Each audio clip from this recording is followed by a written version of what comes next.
أعوذ بالله من الشيطان الرجيم.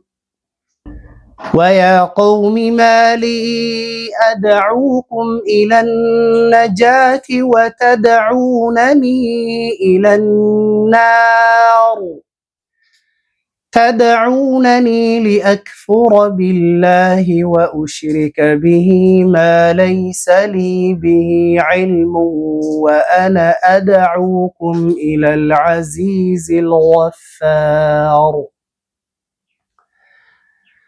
لا جرم أن ما تدعونني إليه ليس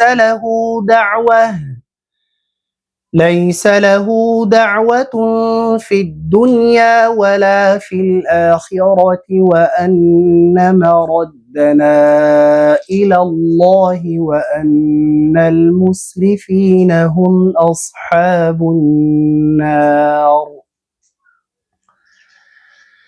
فستذكرون ما أقول لكم وأفوض أمري إلى الله إن الله بصير بالعباد. فوقاه الله سيئات ما مكروا وحاق بآل فرعون سوء العذاب.